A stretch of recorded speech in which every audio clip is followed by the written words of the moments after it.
Selamat datang dalam video pembelajaran dengan tema diseminasi dan evaluasi.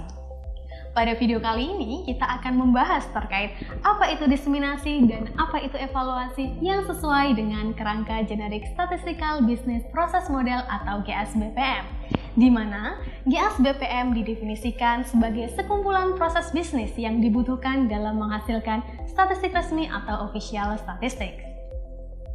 Mari kita bahas satu persatu dari tahapan tersebut. Tahapan yang pertama, diseminasi. Diseminasi merupakan tahapan pengelolaan rilis produk statistik kepada pengguna.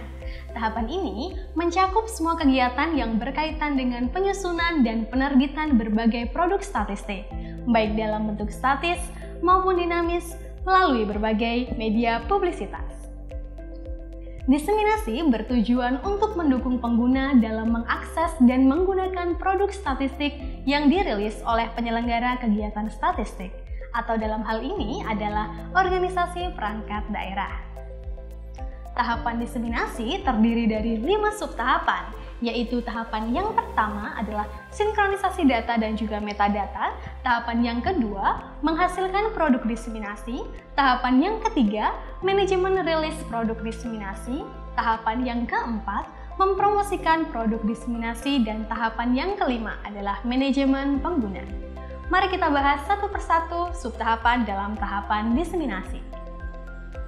Subtahapan yang pertama, sinkronisasi data dan metadata.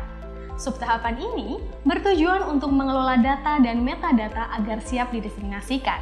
Beberapa langkah yang perlu dilakukan pada subtahapan ini adalah yang pertama, menyiapkan format data dan metadata. Yang kedua, memasukkan data dan metadata ke database. Dan yang ketiga, memastikan data sesuai dengan metadatanya. Lalu, apa itu metadata? Metadata itu sendiri merupakan informasi tentang data yang secara umum menjelaskan mengenai apa, siapa, mengapa, kapan, di mana, dan bagaimana suatu data diperoleh. Metadata dari suatu data terbagi menjadi 3 jenis, yaitu metadata kegiatan, metadata indikator, dan metadata variabel. Seluruh metadata tersebut akan dikolaborasikan menjadi sebuah metadata yang lengkap dan komprehensif. Melalui deskripsi metadata kegiatan statistik yang diselenggarakan, dapat diketahui indikator yang dihasilkan, sampai variabel penghasil indikator tersebut. Ketiga metadata tersebut harus dilakukan sesuai dengan Peraturan Presiden Nomor 39 Tahun 2019 tentang Satu Data Indonesia. Subtahapan yang kedua, menghasilkan produk diseminasi. Subtahapan ini bertujuan untuk menghasilkan produk diseminasi sebagaimana yang telah direncanakan pada tahap pembangunan. Pada tahap ini, penyelenggara kegiatan statistik mengolah hasil tahapan analisis dan penyajian menjadi bentuk yang lebih menarik bagi konsumen, sehingga konsumen lebih mudah membaca dan memahami data yang telah dihasilkan. Beberapa langkah yang dilakukan pada subtahapan ini adalah yang pertama, menyiapkan komponen-komponen produk seperti teks penjelasan, tabel, grafik, dan lainnya. Yang kedua, merangkai komponen-komponen tersebut menjadi suatu produk. Yang ketiga, memeriksa dan memastikan kesesuaian produk dengan standar diseminasi. Produk diseminasi dapat diklasifikasikan menurut media dan bentuknya. Menurut medianya, produk diseminasi dapat dipublikasikan melalui publikasi cetak, publikasi bukan cetak, dan juga press release. Sedangkan, menurut bentuknya, produk diseminasi dapat berupa buku dan non-buku, seperti brosur, leaflet, infografis, dan juga data mikro. Salah satu produk diseminasi non-buku yang sering digunakan adalah infografis, di mana infografis merupakan visualisasi dari informasi yang didapat sehingga memudahkan pengguna data dalam memahami data yang dihasilkan. Dalam pembuatan desain infografis, diperlukan beberapa langkah pembuatan, yaitu yang pertama, mengetahui dasar desain komunikasi visual seperti melakukan pemilihan huruf yang tepat, kombinasi warna, dan pengaturan layout yang tepat. Yang kedua, menggali ide untuk menghasilkan desain yang tepat, misalkan dengan melakukan brainstorming, mencari referensi desain, membuat desain anti-mainstream, dan membuat sketsa. Yang ketiga, memilih software pembuatan infografis seperti CorelDRAW, Adobe Illustrator, Canva, dan lainnya. Yang keempat, mengunduh bahan ilustrasi pendukung jika diperlukan pada beberapa website gratis seperti Flaticon dan Freepik. Yang kelima, mempraktikkan pembuatan infografis. Ingat, dengan praktek, infografis akan menjadi lebih perfect. Subtahapan yang ketiga adalah manajemen rilis produk diseminasi. Subtahapan ini memastikan bahwa seluruh produk diseminasi sudah siap dan tersedia untuk dirilis, mengatur jadwal dan mekanisme rilis produk, memperhatikan hak akses setiap pengguna, dan juga mengatur mekanisme ketika ditemukan kesalahan pada produk diseminasi. Subtahapan yang keempat, mempromosikan produk diseminasi. Promosi produk diseminasi perlu dilakukan agar data yang telah dipublikasikan dapat menjangkau masyarakat seluas mungkin. Promosi ini dapat dilakukan melalui website maupun media sosial seperti akun Facebook, Instagram, Twitter, dan lainnya.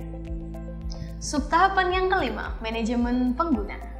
Subtahapan ini bertujuan untuk memastikan bahwa permohonan atau pertanyaan dari pengguna terhadap pelayanan dari penyelenggara kegiatan statistik dapat dicatat serta dipenuhi dalam batas waktu yang telah ditentukan. Selanjutnya, pertanyaan maupun permohonan tersebut dapat dirangkum sehingga dapat diakses oleh pengguna lainnya, sehingga mengurangi beban merespon pertanyaan atau permohonan yang berulang atau serupa. Itulah subtahapan yang dilakukan dalam tahapan diseminasi. Mari kita beralih pada tahapan selanjutnya, yaitu tahapan evaluasi. Evaluasi. Pada tahap ini, mengatur proses evaluasi dari penyelenggaraan kegiatan statistik. Secara berkala, produk statistik perlu dilakukan evaluasi, baik secara formal maupun informal. Pada tahapan evaluasi, terdiri dari 3 subtahapan, yaitu yang pertama, mengumpulkan bahan evaluasi, yang kedua, melakukan evaluasi, dan yang ketiga, menyusun rencana aksi. Subtahapan pertama, mengumpulkan bahan evaluasi. Subtahapan ini mengumpulkan dan menyusun seluruh bahan evaluasi agar siap untuk diproses oleh tim evaluasi. Bahan tersebut dapat berupa feedback dari pengguna, metadata proses atau paradata, metrik sistem, dan saran dari petugas. Pengumpulan bahan-bahan evaluasi dapat dilakukan secara manual atau otomatis, serta dapat dilakukan secara berkelanjutan pada setiap tahapan.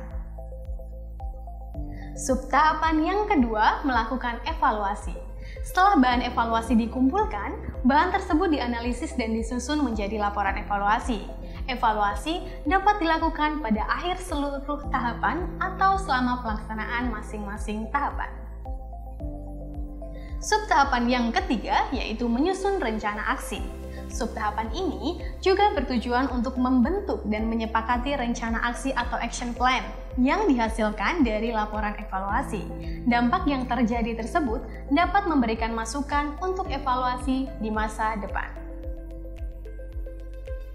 Demikian penjelasan singkat mengenai tahapan diseminasi dan evaluasi yang sesuai dengan JSBPM. Semoga penjelasan ini dapat menambah wawasan kita untuk dapat melaksanakan tahapan diseminasi dan evaluasi yang sesuai prosedur untuk menghasilkan statistik resmi atau official statistik. Sekian, terima kasih.